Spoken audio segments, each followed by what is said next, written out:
Dado que el proceso de enseñanza-aprendizaje conlleva la interacción maestro-alumno, es necesario, en una primera instancia, tener un acercamiento conceptual tanto hacia estos actores como hacia el proceso mismo. La globalización y la era de la información han traído consigo nuevos retos y nuevas definiciones acerca de las formas de pensar y hacer. Para incursionar exitosamente en ese mundo globalizado y estar en posición de responder eficientemente a las nuevas exigencias, tanto personales como profesionales, es menester que los paradigmas que rigen la forma de pensar y hacer tiendan a reconformarse. Un paradigma no es sino un concepto hacia el cual se ciñen los pensamientos y las actitudes. Es así que si estos últimos deben tener que ser otros, el primero debe también de cambiar. Los principales cambios que pueden ser observados en la era actual pueden enfocarse tanto hacia el ámbito laboral profesional como hacia el ámbito personal. En el campo laboral profesional se exigen individuos flexibles de pensamiento, proactivos, críticos, creativos y eficientes. En cuanto al aspecto personal, los individuos buscan cada vez su autorrealización, el sentirse bien consigo mismos, el trascender, el ser dueños y arquitectos de su propio destino, siendo necesario ajustar ambas exigencias para responder consensuadamente a ellas. El docente antes de serlo, Dr. Jekyll y Mr. Hyde. En el proceso de enseñanza-aprendizaje, el docente juega un papel preponderante, siendo el sujeto que puede llegar a facilitar en gran medida el desarrollo de las competencias y el fomento de la realización personal.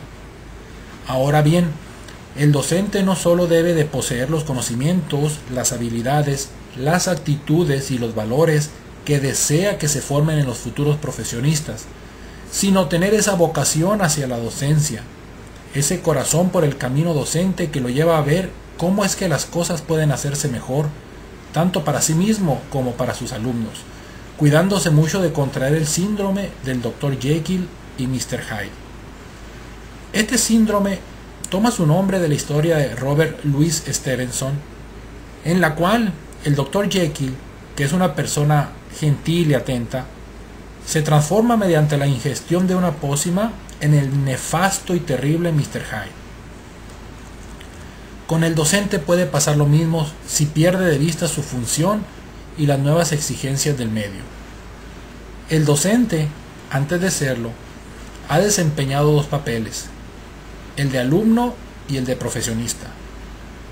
Como alumno se da cuenta de procedimientos, metodologías y actividades que no contribuyen a su formación profesional y personal, sino más bien se enfocan a cumplir con reglas y criterios muchas veces sin un sentido de fondo, o bien ya superadas por los tiempos. Aún así, nada más llega a la docencia, retoma el papel de maestro y continúa con el desarrollo de esos procedimientos, metodologías y actividades con las cuales en su momento no estuvo de acuerdo. Como profesional sucede algo similar. El profesionista es consciente de que una vez en el campo laboral, tanto los procesos de aprendizaje como de evaluación y desempeño difieren considerablemente de los modelos tradicionales docentes. Aún así, una vez que entra como docente, no es capaz de hacer los cambios necesarios para que el proceso sea más eficiente y continúa con los paradigmas anteriores. En este sentido, docentes que en su campo laboral han tenido la oportunidad de adiestrar a quienes se inician en la profesión, utilizan técnicas mucho más innovadoras y efectivas que una vez que ingresan como docentes formales en alguna institución. Este es el síndrome del Dr. Jekyll y Mr. Hyde. Un docente que antes de serlo es flexible, creativo y hasta más eficiente.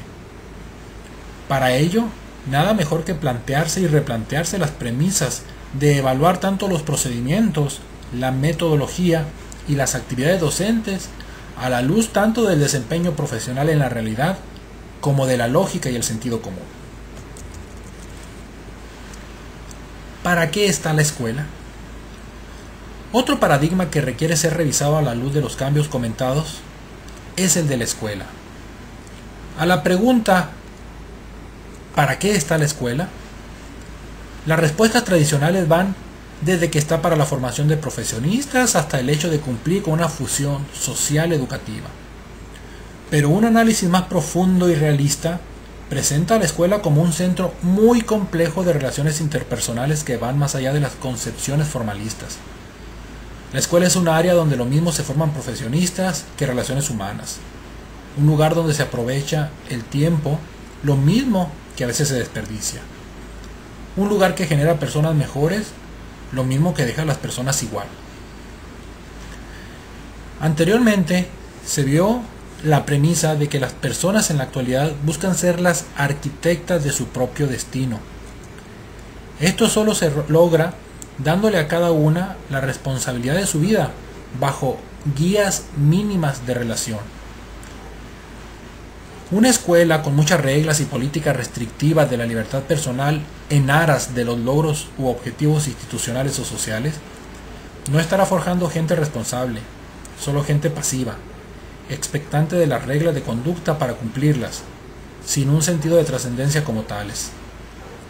Las concepciones acerca de la escuela, tanto del docente como del alumno, difieren grandemente, no siendo ninguna la poseedora indiscutible de la verdad, sino siendo más bien parte de la percepción personal de la realidad. La escuela como centro de desarrollo humano debe compensar tanto el aspecto profesional como el aspecto personal con reglas mínimas que tiendan más bien a proteger los derechos de los demás, pero hagan responsable al alumno de su proceso de aprendizaje, a sus tiempos y dependiendo de sus intereses.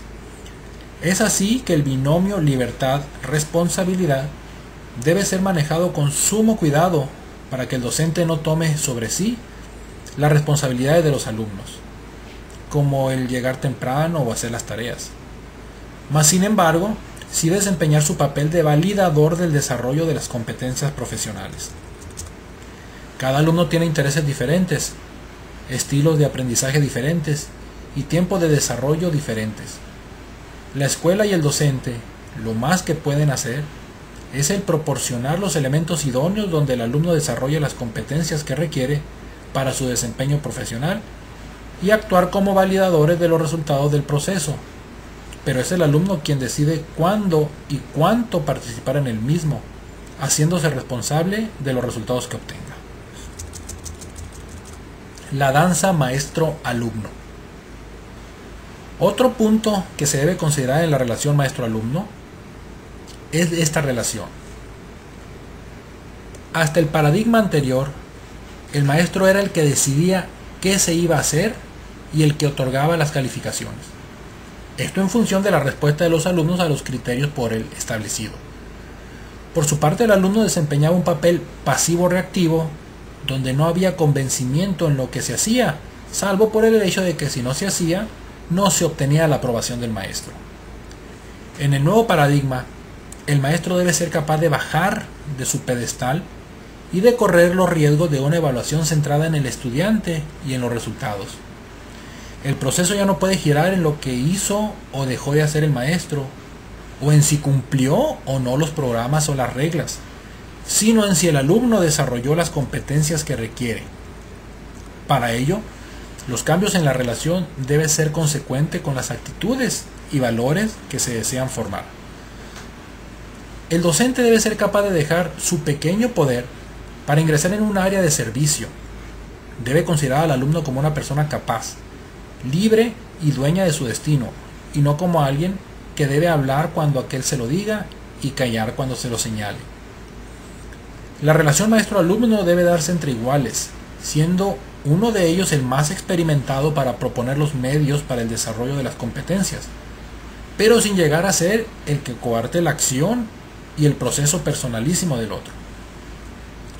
Para ello, el docente requiere hacer una reingeniería donde evalúe cada actividad que realiza, así como cada paradigma que tenga del proceso, a la luz de los cambios que caracterizan lo mismo al mundo globalizado actual y la era de la información, como a los nuevos perfiles que han comenzado a desarrollar tanto las profesiones como las personas. Educación. ¿Con qué se come? Por último, el nuevo paradigma, la educación adquiere también un nuevo significado. Ya no es la simple transmisión de conocimientos o el simple desarrollo de una forma de hacer las cosas. Ahora conlleva el forjar individuos capaces de aprender por sí mismos, de desarrollar nuevas formas de pensamiento, de romper con esquemas a la vez que se proponen otros y de trascender en todos los ámbitos de su vida. La educación pasa a ser un proceso de libertad para experimentar y de respeto al aprendizaje. La educación se convierte en un área de interacción humana donde, si bien cada quien tiene sus ideas, valores y ritmos, el fin común viene siendo el desarrollo de las competencias profesionales necesarias para el desempeño laboral.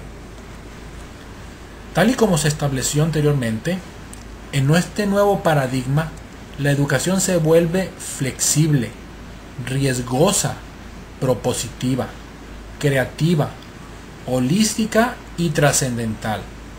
Se transforma en algo más difícil, pero a la vez más enriquecedor. Difícil para el maestro porque tiene que desprenderse de esa aura de yo sé cómo debe hacerse todo, y de su pequeño poder en aras de una libertad creciente en el alumno. Y difícil para el alumno, ya que tiene que hacerse cargo de su vida y desarrollar esa responsabilidad ante las decisiones que tome. Pero a la vez es un proceso más enriquecedor, porque todos los actores participantes desarrollan sus potencialidades, se equivocan, aprenden, se tratan como personas y adquieren las cualidades requeridas en el mundo globalizado actual de la era de la información. Los nuevos retos educativos y las nuevas definiciones laborales que nos ha traído la globalización y la era de la información, de generar individuos flexibles de pensamiento, proactivos, críticos, creativos y eficientes, así como las necesidades personales de autorrealización, sentirse bien consigo mismos, trascender o ser dueños y arquitectos de su propio destino, hacen imperante una redefinición de los paradigmas que rigen la forma de pensar y hacer para ajustar ambas exigencias y responder consensuadamente a ellas.